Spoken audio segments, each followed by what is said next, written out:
भगवान बाबा हनुमान जी को प्रणाम। महान त्यागी बाबा जुमदेव जी को प्रणाम। परमात्मा एक। माझा अनुभव भयंकर भूतबाधेमुळे डॉक्टरी उपचार आणि वैद्यवाणी करून कुटुंबातील सदस्य त्रस्त झाले। मार्गात येऊन 3 दिवसांत भयंकर भूतबाधेपासून पूर्णतः समाधान मिळाले। माझे नाव कुमार चैत्राली पुरुषोत्तमजी ढेंगे आहे।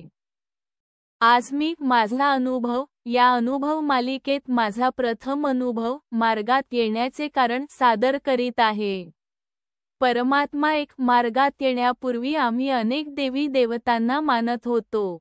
माझ्या आजोबा पंजोबांच्या काळात आमच्या घरी मातेचे देवस्थान होते। त्या मातेची पूजा माझ्या वडिलांची काकू करीत होती। माझे आजोबा नोकरीवर असल्यामुळे ते बाहेरगावी राहत होते। त्यामुळे आजी आजोबा मातेची पूजा करत नव्हते। काही वर्षांनी आजी आजोबा गावीच राहायला आले। गावी आल्यानंतरही ते मातेची पूजा करीत नव्हते। माझ्या वडिलांची काकूच मातेची पूजा करायची। वडिलांची काकू दररोज सळा रांगोळी करून मातेला नैवेद्य घालीत होती। चैत्राला तेल जाळत होती। काही दिवसांनी म्हणजे सन 1989 माझ्या वडिलांचे लग्न झाले आणि सन 1990 माझ्या मोठ्या दादांचा जन्म झाला। दादाचा जन्म झाल्यापासूनच त्याच्यावर खूप दुःख यायला सुरुवात झाली। त्याच्या नामकरणाच्या दिवशी सुद्धा तो आजारी होता। काही औषधोपचार केल्याने तो बरा झाला। औषधोपचार केल्याने त्याला तात्पुरते आराम होत होते आणि लगेचच काही दिवसांनी दुसरे काहीतरी शारीरिक त्रास त्याला होत होते। दादा 1 वर्षाचा झाल्यानंतर त्याला भयंकर न्यूमोनिया झाला। तोही डॉक्टरांच्या उपचाराने ठीक झाला। नंतर 2 वर्षाचा झाल्यानंतर खेळता खेळता त्याचा हात मोडला व गावठी उपचाराने तो ठीक झाला। दादा 2 वर्षाचा असतानाच मला आणखी दुसरा दादा झाला आणि माझा मोठा दादा 3 वर्षाचा झाल्यानंतर त्याच्या डोक्याला छोट्या मेंदूच्या जागेवर एक मोठा फोड झाला। त्या फोडासाठी अनेक घरगुती उपचार केले, परंतु फोड काही बरे झाले नाही। नंतर माझे आईवडील त्याला भंडारा इथे डॉक्टरांकडे घेऊन गेले। डॉक्टरांनी फोडाचे ऑपरेशन केले आणि सतत 6 महिने उपचार करीत राहिले, तरीही ती जखम दुरुस्त झाली नाही। उलट ती जखम मोठी होत गेली। जखम ठीक होत नसल्याने माझे वडील कंटाळून गेले। तेव्हा माझ्या आजीने माझ्या वडिलांना सल्ला दिला की मांत्रिक जादूटोणावाल्यांकडे घेऊन जा। परंतु या गोष्टीवर माझ्या आईचे विश्वास बसत नव्हते। तरीही एक उपाय म्हणून मांत्रिक जादूटोणावाल्याकडे जाण्यास आई तयार झाली। त्यांच्याकडे गेल्यानंतर त्यांनी एक विधी दिली। त्या विधीने लगेचच काही जखम दुरुस्त झाली। काही कालावधी नंतर म्हणजे जेव्हा माझा लहान दादा 2 वर्षाचा झाला, माझ्या मोठ्या दादांवर जे दुःख होते तेच दुःख माझ्या दुसऱ्या दादावर सुद्धा आले। त्याच्याही मोठ्या दादाप्रमाणे हात मोडला व त्यावर गावठी उपचार केल्याने तो बरा झाला। काही दिवसानंतर त्याच्याही डोक्याला तसाच फोड आला।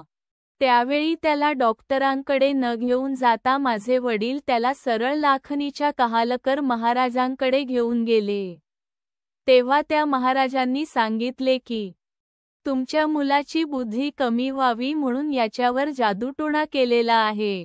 यावर उपाय म्हणून त्यांनी सुद्धा एक विधी दिली आणि त्या विधीने लगेचच ती जखम दुरुस्त झाली। सन 1996 माझ्या वडिलांना गटसचिव ही नोकरी मिळाली।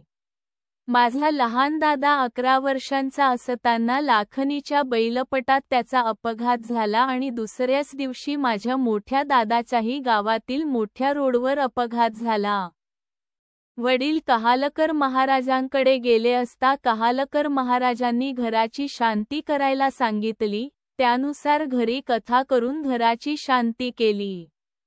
काही दिवसांनी दोघेही दादा ठीक झाले। माझ्या दोन्ही दादांवर ही आपत्ती आली तेव्हा मी छोटी होती, म्हणजे 3ऱ्या-4थ्या वर्गात शिकत होती। मी माझ्या दोन्ही दादांपेक्षा अभ्यासात हुशार होती व वर्गात माझा प्रथम क्रमांक यायचा. मी प्रत्येक गोष्टींमध्ये सक्रिय होती. शाळेतील किंवा कोणत्याही सार्वजनिक कार्यक्रमांमध्ये मला समोर करायचे व मी आत्मविश्वासाने भाषणेही द्यायची. इयत्ता 6वी मध्ये गेल्यापासून माझी पण प्रकृती बिघडायला लागली. मला रात्री झोपेत भयंकर भीतीदायक तसेच चित्रविचित्र स्वप्न पडायचे. कधी-कधी स्वप्नामध्ये मला माता दिसायची. त्यामुळे माझ्या आईने मातेची पूजा करणे सुरू केले, तरीही मला काही आराम होत नव्हते. काही दिवसांनी आमच्या कुटुंबात एक तरुण बाई मरण पावली. माझे वडील नोकरीवर असल्यामुळे ते एकटेच बाहेरगावी राहत होते. तिथे माझ्या वडिलांच्या स्वप्नात जाऊन मी तुझ्या मुलाला घेऊन जाते, अशी ती बाई म्हणाली आणि त्याच रात्री माझ्या दादाला सुद्धा तसेच भयंकर स्वप्न दिसले. स्वप्नात ती बाई माझ्या दादाचा गळा दाबायला जवळ येत होती. तेव्हा तो घाबरून उठून बसला. परंतु त्या स्वप्नांवर माझ्या आईचे विश्वास बसत नव्हते. त्या स्वप्नानंतर 4-5 दिवसांनी माझ्या दादाची प्रकृती बिघडली.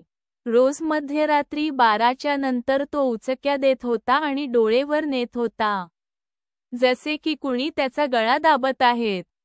तेव्हा वडील बाहेर राहत असल्यामुळे माझी आईच त्याला भंडारा येथे डॉक्टरांकडे घेऊन गेली, परंतु काहीच आराम झाले नाही. त्यानंतर आई त्याला नागपूरला घेऊन गेली, तरीही काहीच आराम झाले नाही. अनेक डॉक्टरांकडे जाऊनही त्याला काहीच आराम होत नव्हते. जे जसे सांगतील तिथेच आई त्याला घेऊन जात होती. कोणीतरी आमगावच्या भदाडे डॉक्टरांकडे घेऊन जा, असे सांगितले, तर आई तिथेही त्याला घेऊन गेली. त्या डॉक्टरांनी सांगितले की या मुलाला खूप बिमाऱ्या आहेत, टीबी सुद्धा आहे. डॉक्टरांनी काही औषधे दिली. त्यांच्या औषधांनी माझ्या दादाला खूप ताप चढला. मग दुसऱ्याच दिवशी त्या पूर्ण औषधी फेकून आई पुन्हा त्याला भंडारा येथे घेऊन गेली. तिथे रक्त चेक केले, एक्स-रे काढले, तर त्या डॉक्टरांनी सांगितले की याला कोणतीच बिमारी नाही. परंतु कोणत्याच डॉक्टरांच्या इलाजाने त्याची प्रकृती बरी होत नव्हती. सतत 8 ते 9 महिने डॉक्टरांचे उपचार चालू होते, परंतु त्याची प्रकृती बरी होत नव्हती. त्यानंतर माझे वडील पुन्हा माझ्या दादाला कहालकर महाराजांकडे घेऊन गेले. त्यांनी यावर सांगितले की तुमच्या कुटुंबात एक बाई मरण पावली आहे व त्या बाईची बाधा आहे, आणि 42 दिवसांची विधी दिली. जी विधी महाराजांनी दिली ती विधी करायला आईचे जमत नव्हते आणि आजी विधी करायला तयार नव्हती. मग दादाची प्रकृती पुन्हा जास्त बिघडली आणि पुन्हा त्याला भयंकर स्वप्न दिसायला लागले. स्वप्नांमध्ये ती बाई त्याच्या मागे धावत असायची आणि माझा दादा स्वतःला वाचविण्यासाठी पळत असायचा. हे ऐकून माझी आई रडायला लागली. माझा एवढा मोठा मुलगा असाच हातातून निघून जाईल असे विचार तिच्या मनात येत होते. माझ्या आईला परमात्मा एक मार्गाबद्दल माहिती होती आणि आईची मार्गात यायची खूप इच्छा होती, परंतु आजीला ते मान्य नसल्याने आई त्याबद्दल शब्द काढत नव्हती. आईचे रडणे पाहून आजी महाराजांनी दिलेली विधी करायला तयार झाली आणि विधी सुरू केल्याबरोबर त्याच दिवसापासून ती भयंकर स्वप्ने दिसणे बंद झाली व दादाच्या प्रकृतीमध्ये पण सुधारणा झाली. वर्ष 2012 मी इयत्ता 10वीत गेली.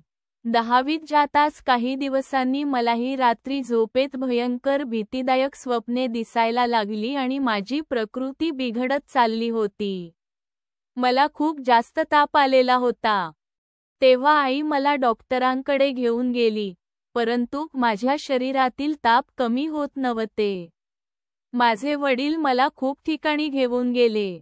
कावीळची पण औषध दिली, परंतु माझी प्रकृती बरी होत नव्हती. मग माझे वडील पुन्हा कहालकर महाराजांकडे गेले. त्यांनी मी मुलगी असल्यामुळे 21 दिवसांची विधी दिली. मग आईने ती विधी सुरू केली. परंतु 18 दिवसांनीच विधीत काही कारणांनी खंड पडला. नंतर काही दिवसांनी आईने पुन्हा विधी सुरू केली, पण पुन्हा विधीत खंड पडले. जेव्हा जेव्हा आई विधी सुरू करायची, ती सुरू असतानाच तिच्यात खंड पडायचे व त्यामुळे माझ्या प्रकृतीमध्ये काही सुधारणा झाली नाही. दिवसेंदिवस माझी प्रकृती जास्तच बिघडत होती. मी दिवसेंदिवस बारीक होत होती आणि माझ्या रंगातही बदल झाले, केसही गळायला लागले. रोज रात्री झोपेत माझ्या पायाला गोळे येत होते व गोळे येताच मी रडून उठत होती. तेव्हा माझी आई आणि माझे दादा मला पकडून उभे करत होते, परंतु मी स्वतःच्या पायांवर उभी सुद्धा राहू शकत नव्हती. हे सर्व पाहून आई कंटाळून गेली.